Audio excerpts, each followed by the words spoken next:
Hello guys, my name is Anna and I vlog daily from Ukraine since the start of brutal Russian invasion because I believe the world needs to know more about Ukraine, especially in these challenging times.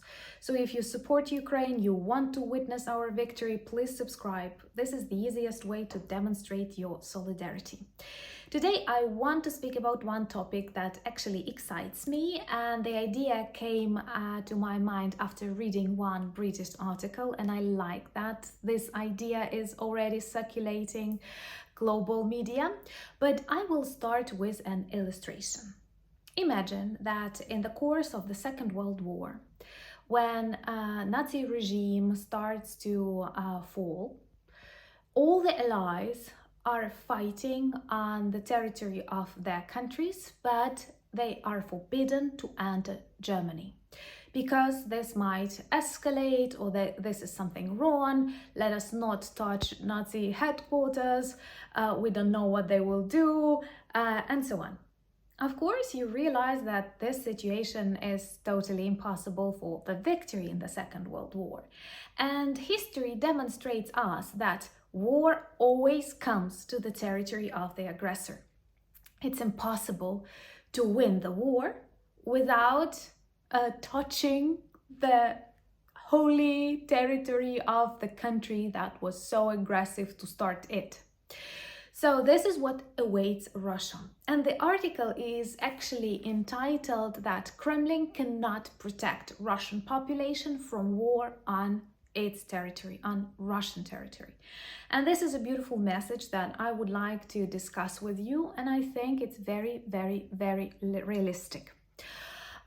Let's look at this recent events that took place in Auckland. Forgive me, but I do like using this term.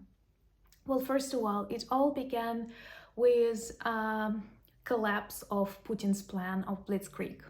He did not expect to spend that much time and give the world see its real face, Russian regime. Like, all the masks had fallen, sanctions were applied, Russia appeared in total global isolation.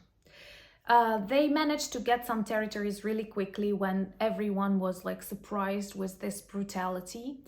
But when people regrouped and allies started supporting us and Ukrainians demonstrated huge resilience, they started to losing these quickly occupied territories. Moreover, explosions came to Belgorod and other districts of Russia that border with Ukraine and are used as a military platform. Crimea is constantly on fire, and we know that Crimea is extremely important for the future liberation of Ukraine and return to 1991 territories. Now Russians use it as a military base, and it's of paramount importance to clean it out of orcs. Also, March of Prigozhin, which is something unbelievable, which was a sign that Putin is not controlling everything. And even though he started purges among Russian army, we realized that there are lots of people who are dissatisfied, lots of representatives of their criminal elite who are now considering changing Putin or doing some changes inside Russia, and they realize that he is not forever. And that led to serious chaos. And now Ukrainian drones exploding in Moscow. They claim that Moscow is super protected, but we see it's not, because some offices are ruined, and these offices belong to Russian Ministry of Finance and various bot factories. So people in Russia, they are very specific, and I don't want to use all the adjectives I can to describe them, but they are not that stupid to realize that Russia perhaps is not winning this war, contrary to what their propaganda says. Moskowitz here, air raids, alarms, Moscow was no-fly zone yesterday. So it was something totally impossible at the beginning of this war, when even those countries who like us and support us we're afraid that we will fall and Moscow will come, and this is just the way it is, so we have to accept and support Ukrainian government in exile. But it turned out to be just the country, and now explosions are heard in Moscow. and Moscow is in isolation, and they started huge mobilization, and this can also lead to waves of some dissatisfaction among their population. They have changed the age of mobilization from 27 to 30, which is like 3 years more to be mobilized. And for those who serve in the army, they can be invited to fight up to 70 years. Also, they mobilize prisoners, especially for Wagner Group. I've spoken about that in a number of my vlogs. And they also do a huge crime against humanity. They forcibly mobilize men from temporarily occupied territories.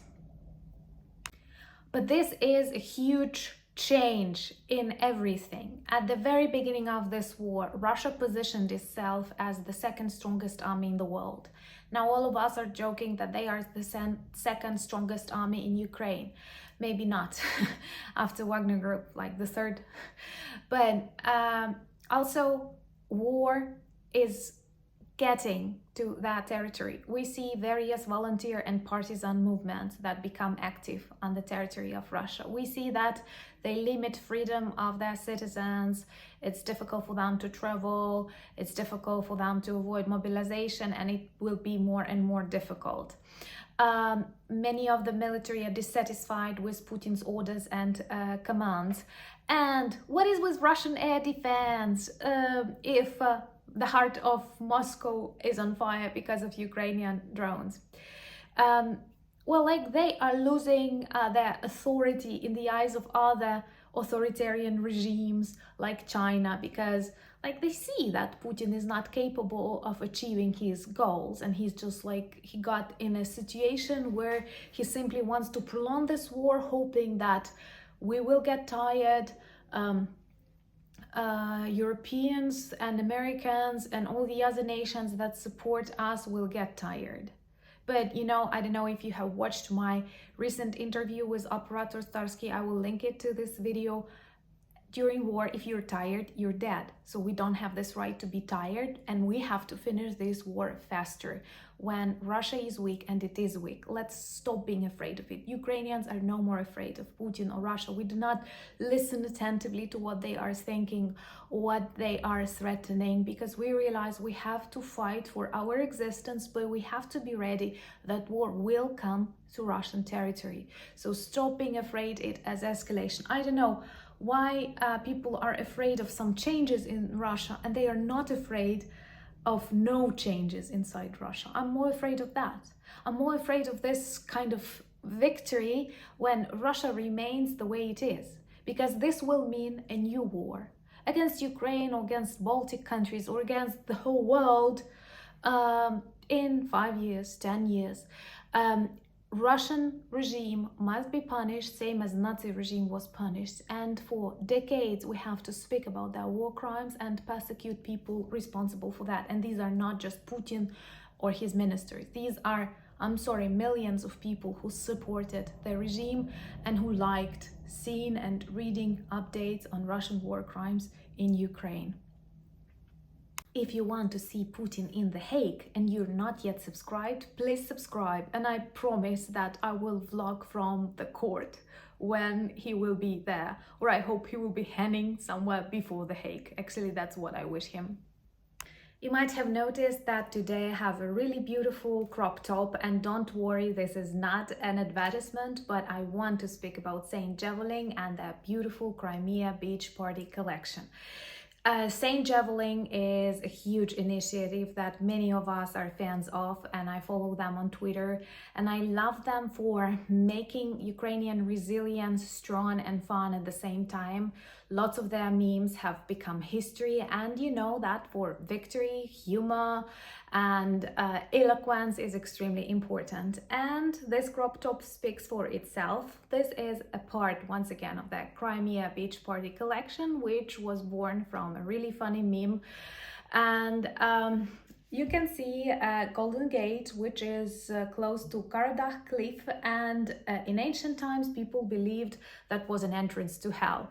And that is a direction that all of us want to send Russian soldiers to. I will also show you one more thing. This is another very beautiful present, a kilt. Crimea is Ukraine, and I can literally visualize myself. It's really huge, so you can see my hand and the letter.